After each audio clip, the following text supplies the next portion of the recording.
And we are live. Guys, please let me know in the chat if you can hear us. I am flying solo tonight. That is to say, I have no producer. So hopefully everything will be fine. But if it's not, I know that you guys have my back. You will shout it out. Please do let me know the minute something is going doolally, weird, or wacky, so that I can fix it on this end, or at least have a very entertaining panic attack. Speaking of entertaining, I have, of course, a fantastic guest for you today. It is, of course, the wonderful Christopher Dravus. I will introduce him properly in a minute. But Chris, how are you doing? I'm doing pretty good. It's been a pretty nice, relaxing Sunday so far, and this is an awesome way to kind of have the middle of the day go. Nice. Okay, well, relaxing Sunday, that sounds really good. Guys, and thank you, of course, everybody for joining us for this Sunday interview. In the past months, we've done Theme of the Month, and those have been topics like, what have we done? Social dynamics and world building. We've done about world building plot holes and this kind of thing. Chris, I've just turned your microphone up just to let you know. So you should no longer be quite as quiet as they say that you are. Thank you. But this month I thought, well, why don't we do something a little bit different? Why don't we do a creator's corner, essentially, because we have NaNoWriMo running right now. We have World Anvil right around the corner. That's our own world building competition. That, of course, goes live on the 1st of December. And with all of these things going on, I think that it's really important to talk about inspiration and how we keep ourselves inspired, how we prevent burnout, how we deal with juggling multiple projects and life and, you know, IRL jobs, which a lot of us have as well. And like, how do we do that? So I have some incredible guests on for you this month. And of course, number one is Christopher Dravus. Chris, I'm going to introduce you properly. Are you ready? I'm ready For your glorious introduction. Please, roll on. Chris is very patient. He's also very nice in real life. I can tell you this. You. I met him at Gen Con. Chris is awesome. Here we go. I'm pretty good. Chris is a game master, a creator, a writer, a role player, and a game developer. And of course, an all-round creative genius. He is one of the owners of Ironrise Games, as well as the chief creative director. If you don't know about Ironrise, they were one of our summer camp sponsors. They've already published their first game, Ironrise, which is, guys, it is a steampunk action adventure game. It focuses on stories that unfold between heroes and villains, and it's got like betting and card game mechanics, and it's incredible. And now they're working on a second game called Potionarium. It's got a lot of vowels in it. It does, quite a few. Good Wheel of Fortune stuff. Quick, fun Euro-style card game about little animal alchemists who are trying to make potions for their super demanding customers. Is that correct? Yeah, it is. It is. And it's a big departure for us from Ironrise. It's actually a lot simpler for us. So we're all kind of relieved to see this game kind of in the funnel right now. Amazing. And on a different track, Chris is also collaborating with Guy Sclanders. You guys might know him as the Great GM from the YouTube channel How to Be a Great GM. And he is, of course, my GM on the D&D channel as well. And they're focusing on an adventure module and how different GMs use the same tools, essentially. So that's a lot of different stuff in the works. I happen to know you're also a writer as well, Chris. Yeah. Wow. Okay. So if you want to check out Chris's world, you can do that at worldanvil.com/w/Tyros. Why have we not given you the Tyros URL yet? We need to fix that. And otherwise, you can follow him on Twitter and Instagram at Ironrise Games. Please do. Check us out. I am to be a follower, and you release really interesting content. Thank you. Okay, so guys, here is the dealio. If you have questions for Chris, and why would you not? He is fascinating and does many creative things. Throw those into the chat. Please make sure you preface those with, in capital letters, question, so that I can see your questions, because otherwise I will not see them, and I have no producer tonight. So if you don't write question in front of your question, I won't see it, and I will never, ever, ever be able to answer it. And of course, you want to ask Chris questions. Chris is that side. But you can also ask me questions as well, if you would like to. Yeah. But ask away, guys. Anything's good. I'll talk world building. I'll talk about board games. I'll talk my favorite bagel bite flavors. Whatever we want to do. Bagel bites all right. are really Well, he's good. promised now, guys. This is officially an AMA. Ask me anything. So, Chris, I'm going to ask you anything. I'm going to start with this Sure. question. How Let's do do it. you inspire yourself? How do you get yourself in a good frame of mind to create? Sure. So there's a couple ways to do it. I mean, I like to see what my players in my game world are working on, because then it inspires me to do something that's kind of adjacent to that. So like, I have a player right now who really wants to write up a backstory about kind of the small town that his character is from, and so I'm developing things adjacent to that town, so it kind of helps him flesh out his own character and feel like it's more real than just fill in the line where you're from and that's it, you know. So that helps a lot. I think that's a great way to get inspired. And then just in general, the media that I consume, a lot of really schlocky sci-fi fantasy shows, stuff like that, definitely gets the wheels going. And then just jumping into the Discord and chatting with people and looking at other people's worlds definitely inspires me to, say, hey, they're working on this very cool thing. Do I have anything that's similar that maybe needs some extra love, or is there something there that's inspiring me to kind of do my own thing that doesn't exist yet? So those are my three main areas of inspiration. Very cool. So for you, the sort of the inspiration stage is actually a very social thing. Yeah. Very Yeah, cool. it is, for sure. Because otherwise, I'll end up sitting around just kind of going down a wormhole that isn't, or rabbit hole that isn't necessarily something that people would ever interact with in the game, or is just too far away from what is front and center. That, it's good information, but was it necessary? Sure. So it tends to build a border then on world builder's disease almost. Yes, yeah, that's something that I talk about with people all the time, is world builder disease, and sometimes I have unpopular opinions on it, but yeah, I think that is so core to what we do, and you have to be aware of it at all times.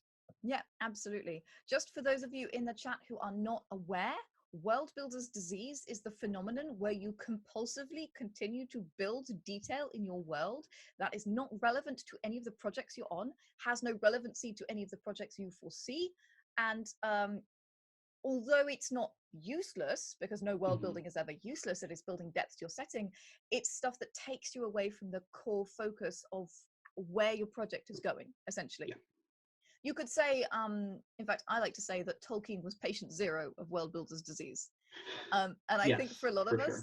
that have read Tolkien's books, that's where this sort of world builder's disease impetus comes from. This sort of desire to rapidly create 15 different conlangs and the elven underpants and 18 mythologies and everything else. Yep. Yeah, I 100% agree. And I think that Tolkien is like a good example of what it looks like. I guess in a way he ended up using it, which is good, but I find that it's the kind of thing that people will fall back on to sort of create an excuse for not doing the thing that is the goal, if that makes sense. Like if you're looking to put out a book or launch a game, or whatever it is, you may feel more comfortable developing that like 15th or 20th con lag, or going into what's happening on this tiny little island that nobody's going to be concerned about, and saying, well, when I'm done with that thing, then I'll do the main thing. Right. Then I'll write the book. Right. And it just helps, at least for me, to be hyper focused on what is the goal and what is adjacent to it, and making sure those pieces are there. That being said, like if the goal is just free form world building, do your thing. I'm not like dumping on that at all. That's great. That's an awesome mental exercise. But if it's anything else than that, you just have to be super careful that you're not spending weeks and months on stuff that is not pushing the goal forward. Yeah, no, absolutely. And just out of curiosity, what does your creative space look like? What do you need when you're creating? Is there something specific? It's like a drink or silence or something music?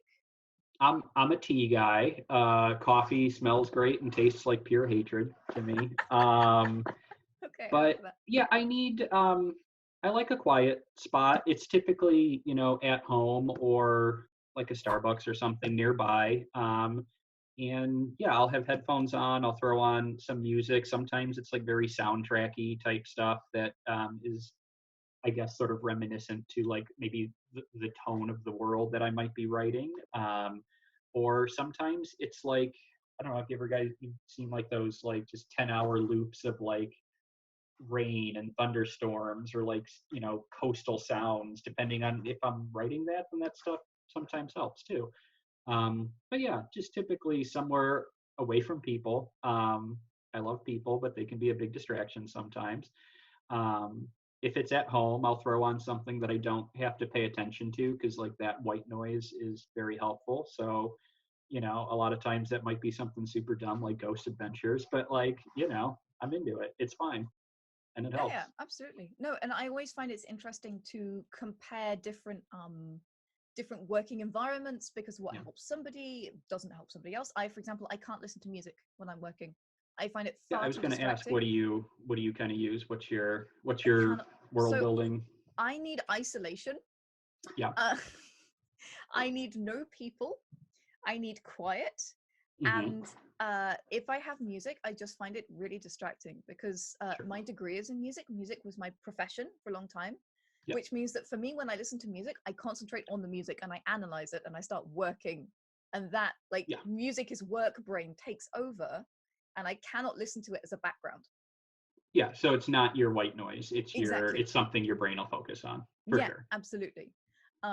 So yeah, if I have anything musical going on, I absolutely cannot.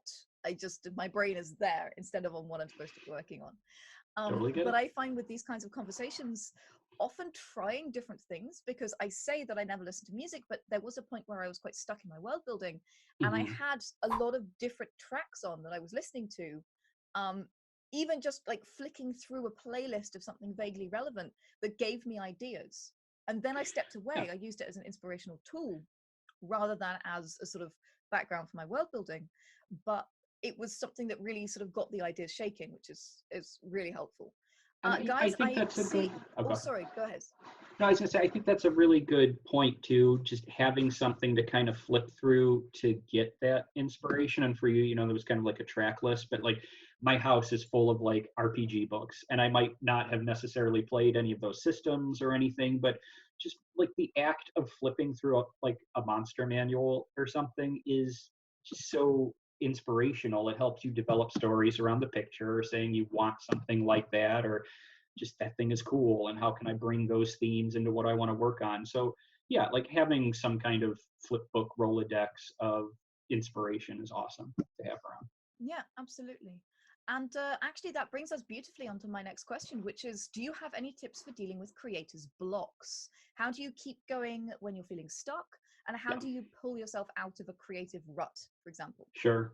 So there's a few things that I do. I think one of the things that I do that sometimes helps a lot, especially because like I'm a dungeon master who like rarely gets a chance to be a player sometimes. So I'll, in a way, like sort of imagine myself as some kind of explorer in my own world, and really just let that story roll, you know. And like a thought exercise like that, you end up creating like whatever your mind runs across. Like it's low stakes. You don't have to turn it into an article, or, you know, canonize it in any way, or you come up with something super cool that becomes an NPC or a race or a plot line or something. So I guess like experiencing your world kind of firsthand the way that you want other people to experience it helps a lot. And I do that. It's usually something like I'll do at night and kind of fall asleep too, you know, and then wake up the next morning and say, was that worth doing? Should I turn that into something, you know, whatever.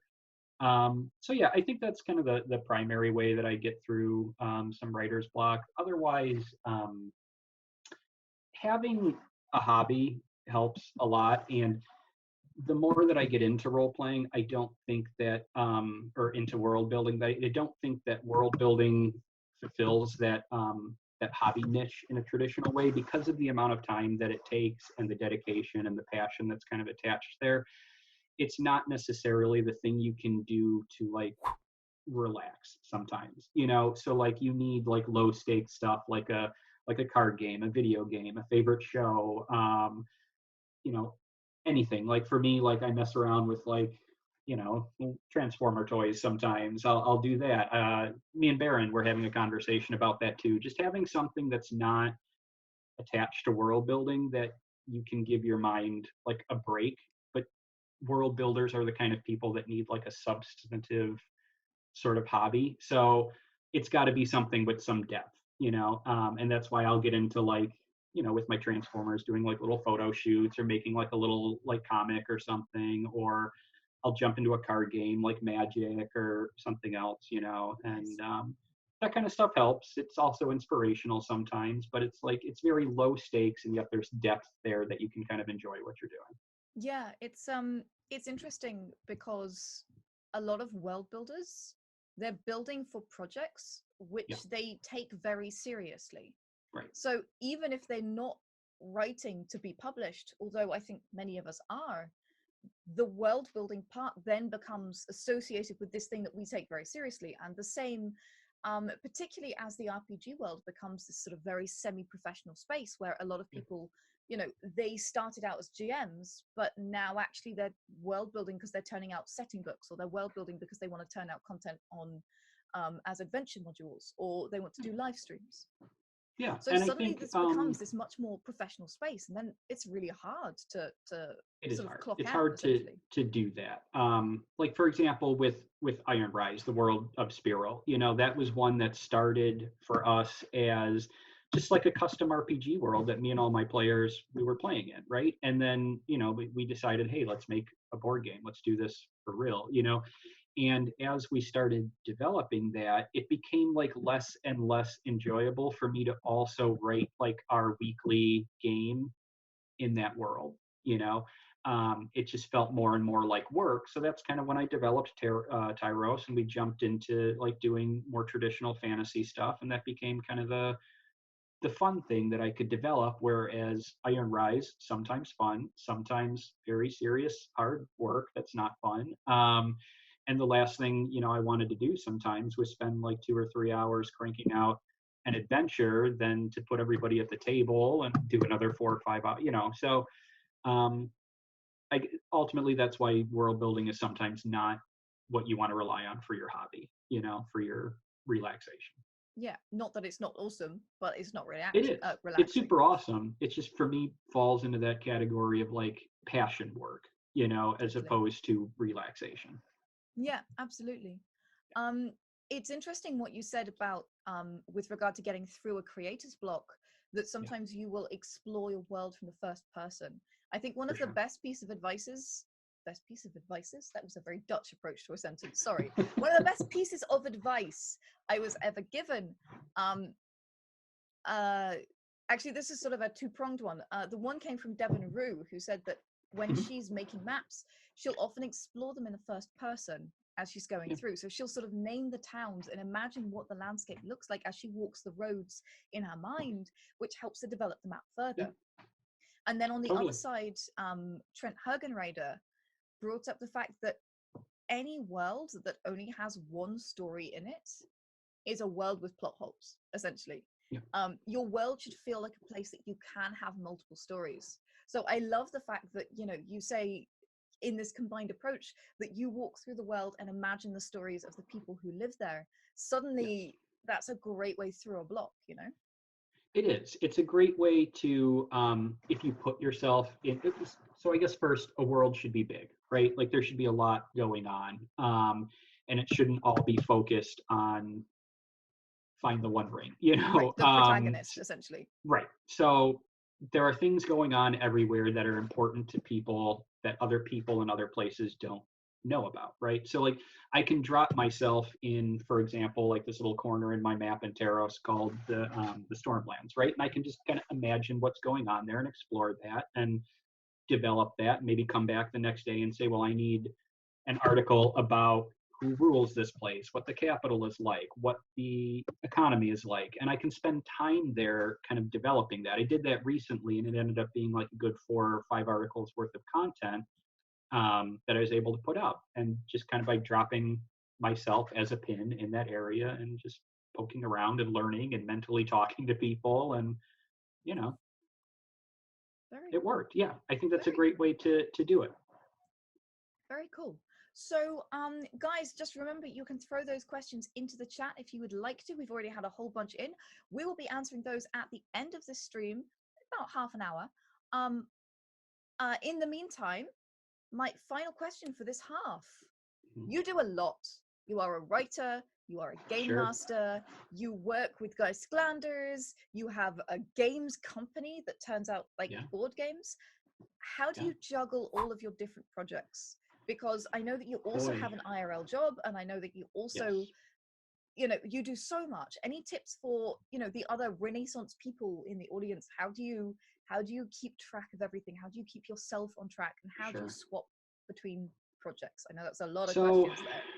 You know, and this is something I talk about with a lot of people. I no matter how many hats I wear, a lot of times I feel like I'm not wearing even a single one and should be doing a whole bunch more. So I think recognizing the stuff that you do and being comfortable with it and saying like I'm doing what is enough at any given time is something that everybody should work on.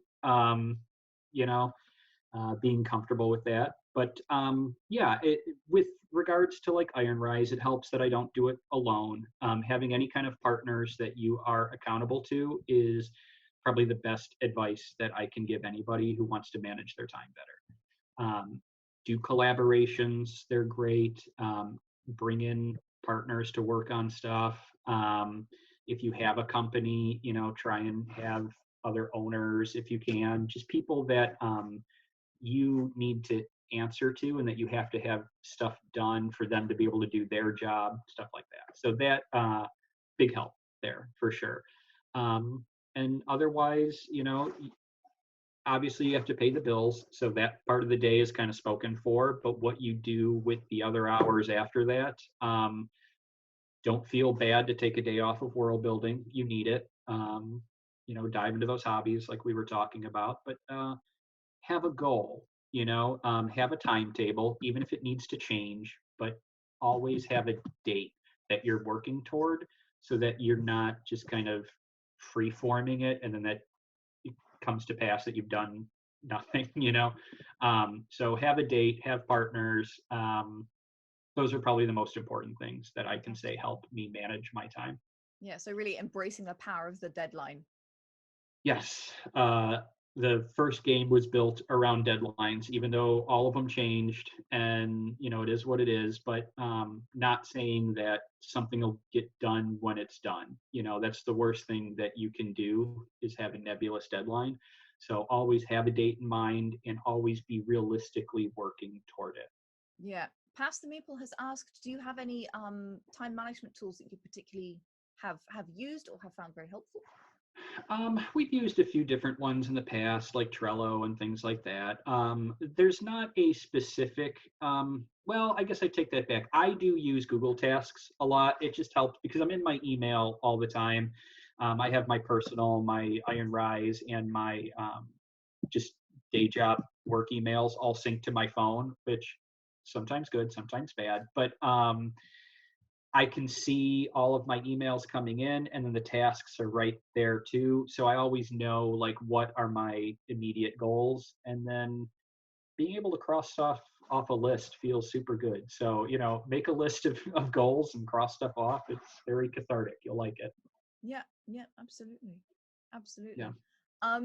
I know for myself, being able to dedicate myself completely to one project and then put it down is very important. Because, you know, like you, I do a lot of different things. And if I feel like I should be working on two things at once, or if I feel the nagging doubt of one thing while I'm working on something else, I find nothing ever happens. I will not finish anything because I'm worrying about everything.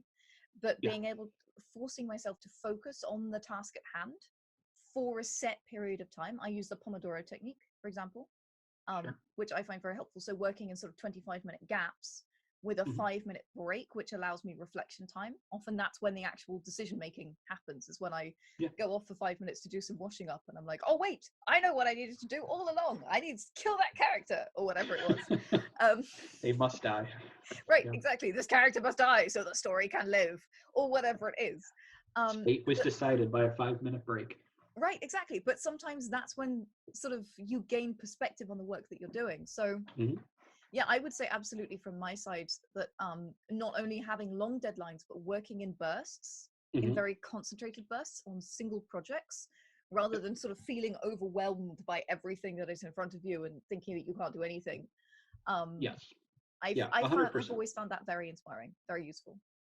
Yeah, that's a great way to do it, and I think you get the best possible product when you focus on one thing at a time, um, or have a set time that you can put that thing down and then move to the next thing. Like multitasking only ensures that you get like the most middling of results for both of them, you know?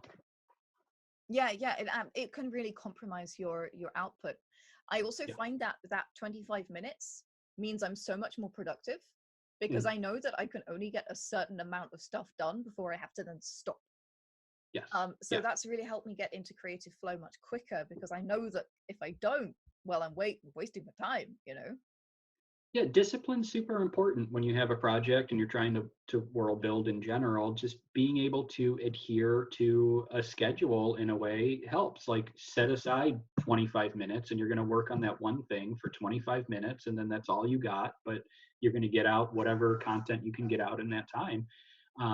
That helps. And throw that stuff on your calendar, block it out, whatever. But yeah, just always try and get something out. I feel like that helps too. I was doing that during the Kyanite challenge, for example. I would set out a block of time and, the goal was X amount of words, usually like 500 words, and I'm not going to stop until I get it, but yeah, have a goal for every time you sit down.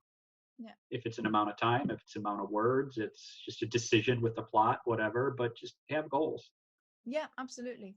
There are two very interesting sort of paradigms, I guess, Mhm. in terms of working paradigms that are were brought up within writing excuses at one point. So I'm just Sure. copying questions into the chat to make sure I can answer them later. The one was that somebody would write 1,000 words. Whatever Mhm. happened, they would write 1,000 words in a day, and sometimes that would take them an hour, and sometimes that would take them 5 hours. Which, Yeah. however long it took, they would write 1,000 words every day, and that was that. The other one is that they would sit down for 5 times a day and write. So five Yeah. times a day, they would sit down at their computer and start a writing sprint. And some of those sprints would fizzle out quite quickly, and other sprints would go on for an hour and a half because they just take off, and sometimes that happens. So there's different ways of handling it, and there's definitely different methods that you can try For sure. um, for sort of dealing with this and making sure you are getting output even when you're dealing with a lot of different projects. Yeah, and I We think okay. Sorry, please go ahead. No, Sorry. I think for me, I'm kind of from the school of thought of it, nothing is worse than getting nothing on the page, right? Yes. So no matter what you get and however bad the content might be, or whatever, you can make anything better if you type it, and from there you can improve, you can work on it, you can polish it, whatever. But if you don't get something on the page, then nothing can be done with that. The best editor in the world can't fix that problem. You can't, polish that up.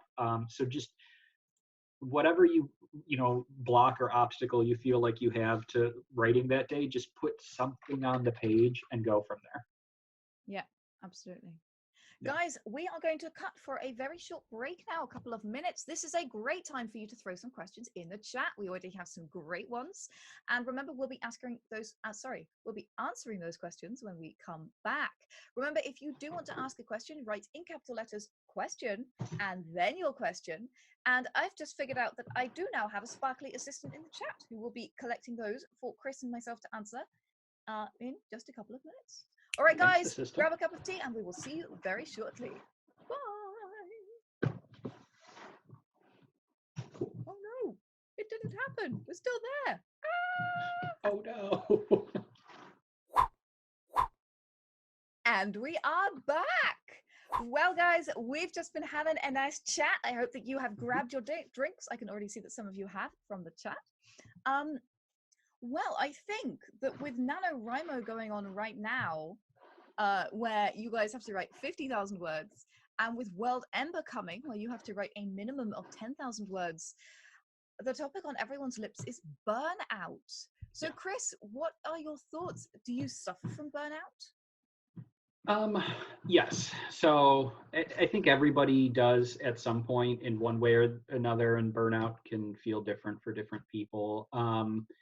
I think for me, burnout a lot of times looks like a drastic reduction in output of articles sometimes. So that could go from like, maybe I'm getting 2 or 3 or 4 articles done in a week to like maybe I'm doing that in a month, you know. Um, and again, it's different for everybody.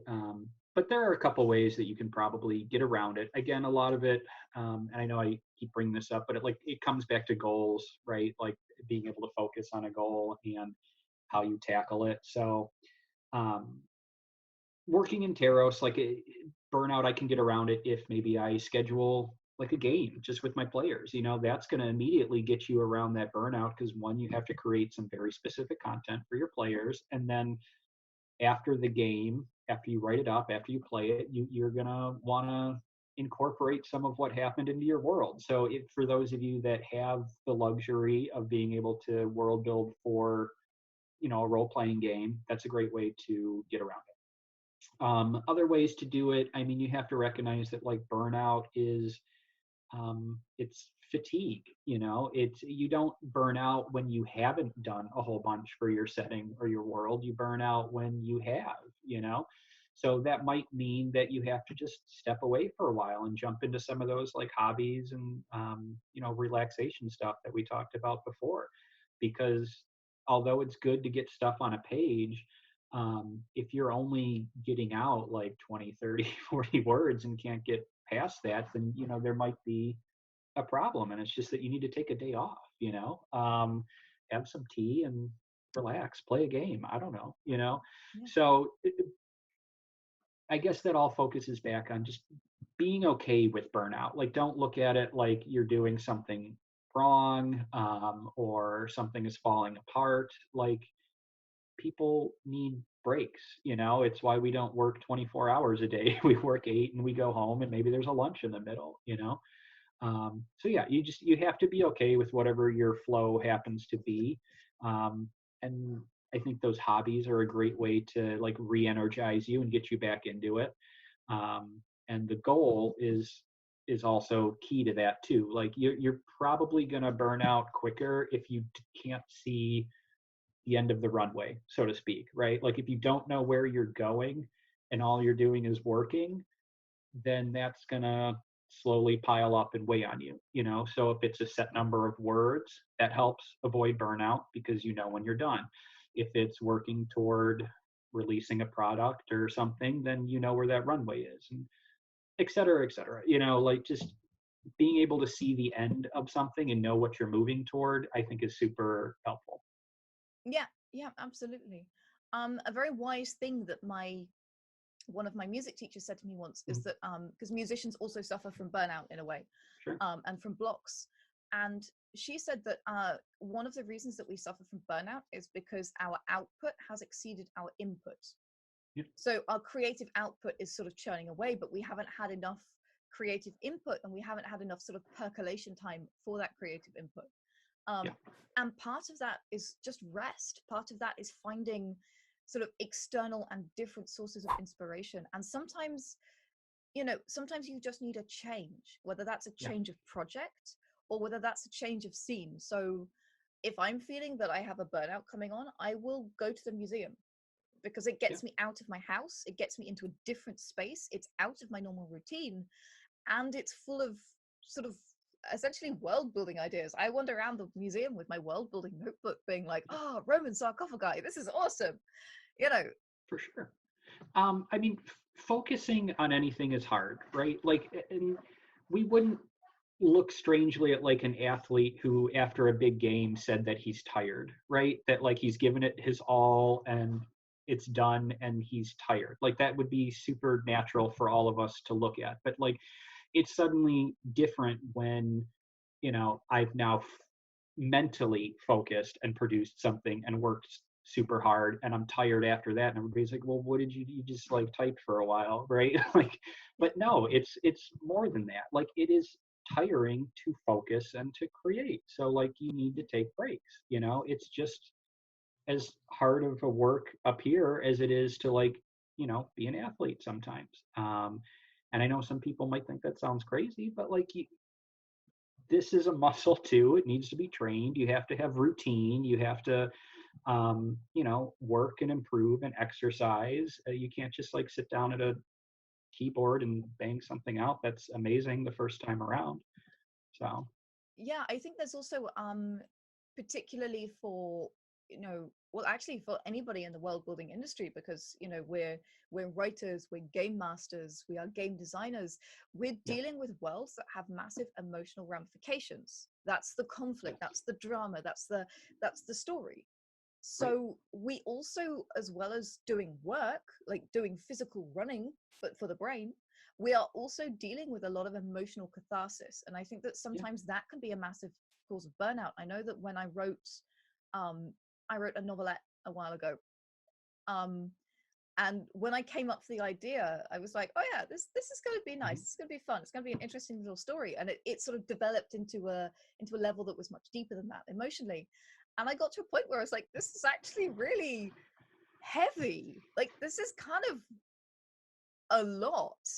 yeah, And I found that I had to work through that emotionally, as well as, having to do a draft and then another one and then another one and then another one, because as we all know, writing is rewriting. So the first thing you write is a pale shadow of the idea that you had.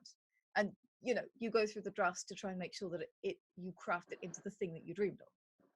yeah, for sure. I mean, what you're creating, like the goal, I guess, of any writing project, when you really boil it down, is to make someone feel something, right? Like to have an impression. And like for me, I know when I'm creating something, if I get that little like shiver up my spine, or that like, the tingle in the heart or whatever, like when I put those words to the page, I'm like, oh, I've created something that's doing that. But it also means that like I had to feel it first and then like analyze it and break it down and put it on a page. And like I can only feel so many things a day before I'm good, That's it for me. So yeah, the emotion is there. You feel what you write, you feel what you intend to make other people feel.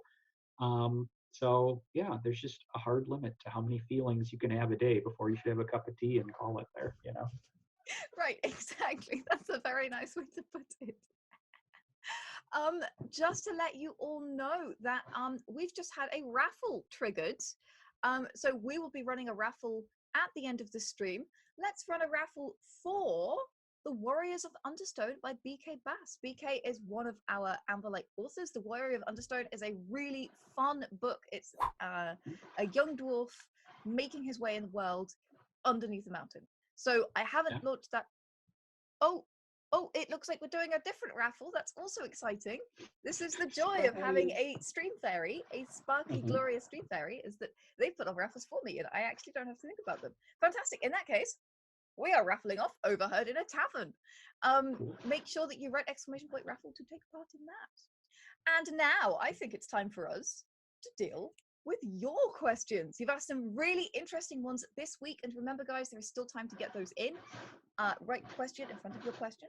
And then my sparkly raffle making assistant will put those into the chat so that we can answer them. The first one is from, I can't remember who it's from. The question itself is, what is your favorite world building topic? And it's from a lambent eye. Sure. Um, so I like characters, right? At the end of the day, like that's why anybody reads fiction, is to get in touch with some fictional person's perspective in a fictional world and see where it takes you, right? So I like writing characters a lot. That doesn't necessarily mean that like all I get to do is click on the character template on World Anvil all day. I have to make a lot of other stuff around that, which I enjoy a ton. Race pages, setting pages, stuff like that. But everything, and I guess this maybe filters back to like goals, which I talk about all the time. But everything is created with the idea that someone needs to experience it. And how do they experience what I personally have created? It's probably making a character in the setting, right? So if I'm going to create a settlement, it needs to have everything that a person would need to interact with it. It doesn't necessarily need to have everything that's beyond adjacent to that, you know? So again, you don't go too far deep into the stuff that nobody's going to look at. But yeah, everything I do is built with the intention of the interaction of it with a live set of eyes, you know, be that a player in a game or whatever. But yeah, characters. I love making stuff for characters to play with. I love writing about characters. Um, but yeah, Yeah, that's it for absolutely. me. That makes sense as well because whether you're game mastering, whether it's in a computer game, whether it's in a board game, or whether it's in a novel, the audience is exploring the world through the characters. Yep. So yeah, that absolutely makes sense. Like we stand in their boots as we look at the world and we interact with things, and that human experience is what encourages us to read and share stories. Yeah, for sure. And I mean, there's a lot of great examples of like stuff that you might think that, you know, went fairly wide, but is actually still about the characters, like Dragon Age, for example, right? A great video game series. And like you, when you're interacting with that, can come across books that are like you could spend your time with that game just reading the books that you find. But I don't know that anybody, at least in my experience, would say their favorite part of that game is just walking around and like clicking X and then scrolling through like a book. Like it's good that that stuff exists and it's fun in an Easter eggy kind of way. But if you don't have the main plot and story in that game, then what do you have? You know, and I think that that's a good lesson for anything in general. Is you know the Easter eggy stuff, the stuff that happened 5,000 years ago in your setting. That like it's good to know that, but it's not going to be anybody's favorite part. Everybody's favorite part of anything is always a character. You know, nobody ever says the best thing about Star Wars is like the schematics for the Star Destroyer's engine or what, you know, like that's not, it's cool, it's there, but everybody likes Han Solo, you know? Yeah, yeah, absolutely. So let's move on to Italia's question, which is speaking of world builder's disease, what Sure. if you just world build for the building itself without a set project in mind? Sure. So I think first and foremost, like sometimes when I talk about world building, I think I can come across as somebody that's maybe dumping on just freeform world building, and I'm not. You know, that is it's not my intention. It's great to just sit down, and if that's your thing, then that's your thing, and you're focused on your goal, and your goal is just to create till it's time to go to bed, and then wake up the next morning and continue. You know, so cool, and you're doing it. But I think that anytime you have a goal in mind and you start to deviate too far from what is necessarily adjacent to that goal, you're just getting further and further from accomplishing that thing, you know. And it's not necessarily bad to create content. People like content, and whatever you create, cool, cool. But you didn't finish the thing. The thing that you set out to do just got a little further away because you spent, you know, an hour a day, whatever, doing that other thing. So if there's a goal in mind, just focus on that first and foremost. If the goal is just to freeform it, then you're doing it. And in a way, like a lot of us envy that because you're always working towards your final goal, you know, like there's no deadline. You can go after anything your heart desires. And look, I love that. I wish that that was what I was, you know, I wish that was the project for me sometimes. Yeah, absolutely. And if you are just doing world building for the sake of world building, we call it pure world building. Mhm. Um, there are also ways to get world builder's disease. So, in my opinion, if you disappear down a very small rabbit hole and you forget about a lot of other stuff, that could be considered world building disease in that you're losing scope, essentially. So if you start detailing in exquisite detail the designs of shoes within the ages of a single town within your entire world, and you've not done any detail on anything else, unless that's really your goal, that would be considered world building disease. If you have followed the rabbit hole down accidentally and got to a level of detail that you have not fleshed out anywhere else in the world and is not interesting to you, but you're doing it compulsively, world builder's disease. Yeah. That's what I would And say. If you're building and you're still having fun and everything's integrated and everything's kind of fleshed out in the same way, then you're cool, man.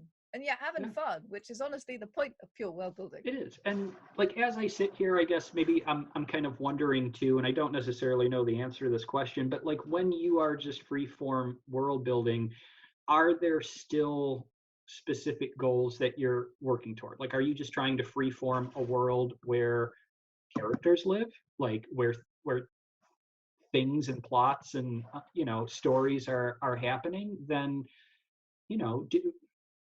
do you still like deviate into like doing an article about this specific type of tree that you might find there, or do you like work on like the plot and a character? And are there still goals in freeform? And I guess for me, like if I was just freeforming, it would still kind of be focused on like what we talked about before, which is characters, right? I would still drop myself into that world and see what I could experience, as a character, as opposed to like maybe if you were like sort of textbook reading about the world, where that's not necessarily like character focused, but more like macro, So if I was a freeform world builder, it would still have the goal of trying to make a world that made sense for a person dropped into it. Yeah, absolutely. And the last thing I will say about this is that I do have a video on our YouTube channel. That's youtube.com/World Anvil. Incidentally, you can find all of these interviews on there in both in small chunks that answer specific questions and as long interviews. But there is also a video there called Tips to Create Your New World. And in that, I go into detail about what kind of motivations you might have for creating your new world. It's a really interesting thing to think about when you're either at the beginning of the project or you're at a sort of a crux point or a block point at a project. Why are you creating? Because that will essentially help you define your scope, define everything else about your world. And it's a really great way to keep going as well. Absolutely. We have a question from Leonore. What do you do about writer's block? I am stuck. So sure. And I know like we've kind of like touched on it, like burnout in a way is similar to writer's block sometimes. I think maybe the difference is like fatigue versus maybe just not knowing what comes next. But sometimes you can't plot out what comes next until you take a couple minutes away from what you're doing and really just feel it out, that can sometimes take the form of like taking a break and thinking about what happens if the story goes that way or that way, and what are the best parts of this way, and maybe melding them together, like what, so you got to just plan that out and see which outcomes you like, and then pick one and go with it, again, like with writer's block, even just getting something on the page is better than just kind of like sitting there paralyzed and like saying, oh, I have writer's block right now, I can't do something. Like type anything, like even if it's the worst possible outcome and you hate the direction that goes, get it on the page so you can reflect on it.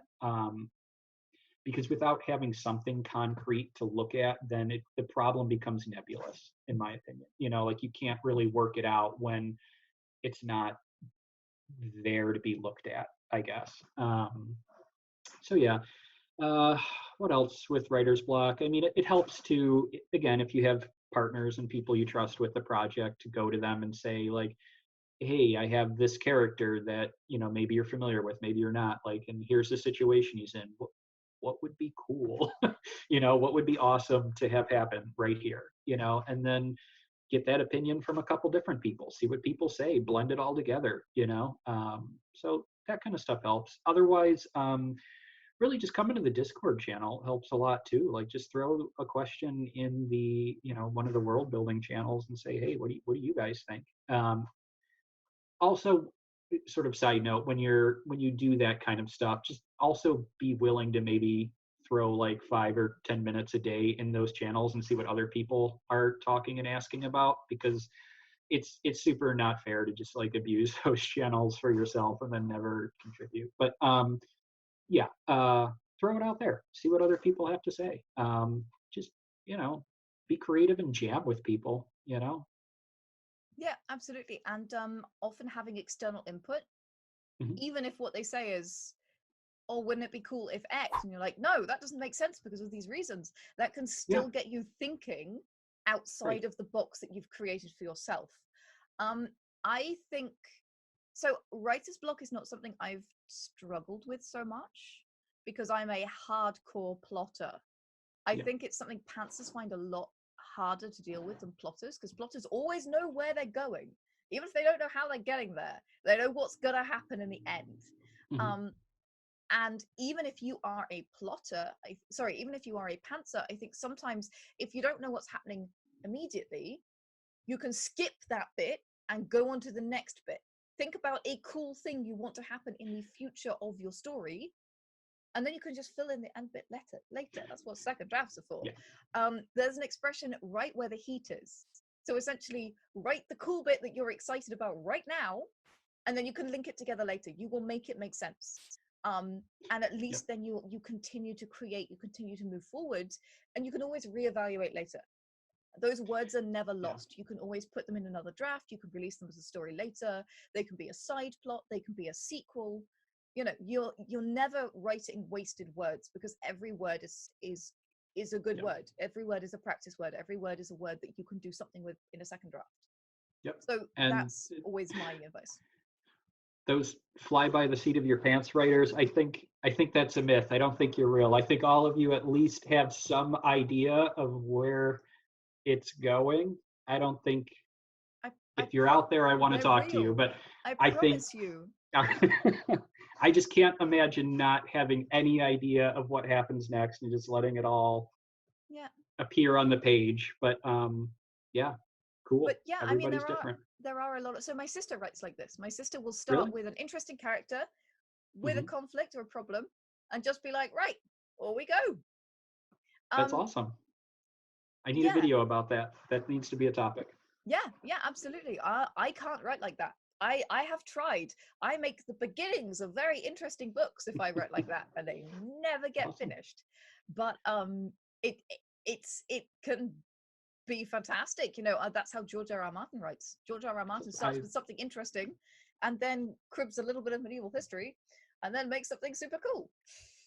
I got to try it. I just, it's hard for me not to have an idea of where something is going, even if it's not like super structured, but just, hey, this thing's going to end ultimately here or there. If I So don't know the end, I have never pantsed something that I finished, ever. that would I've be so pantsed in stressful. my stuff, but I've never got to the end of it. I've got to the end of stuff that I've plotted. Yeah. But I've never got to the end of something that I've pantsed. But I know in my heart that I am a plotter, Hmm. and so I spent a lot of time working with plot architecture to understand how it goes, to understand how stories hang together. So I Yeah. really like doubled down on the thing that I knew worked for me and Yep. went full geek on it, and that was great. I think if you're a pantser, it's worth exploring things like concepts in flow.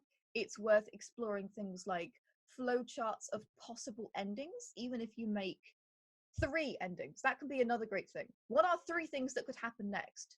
Hmm. So instead of being like, I don't know what the right choice is, create a surfeit of choices. This is something that I found useful even when I'm plotting at the plotting stage. If I don't know what should happen, I will create 3 things that could happen, and then either extrapolate those lines or look at the 3 things and be like, well, that one's doesn't make sense for the genre, and that one's a bit out of tone or mood of the story, and actually that means that this one kind of does make sense, and that ties back to the personality trait that I've been yeah, okay, so that makes sense. Yeah. Yep. So creating a surfeit of choices by brainstorming is sometimes more useful than trying to find the right one, even if you write 3 directions. Yeah. Agree. Hard agree. Yeah. I think that we are at the hour mark. So if Demetrius would be kind enough to end that raffle for us, that would be fantastic. Chris, thank you so very much for joining us today. Of course. Anytime.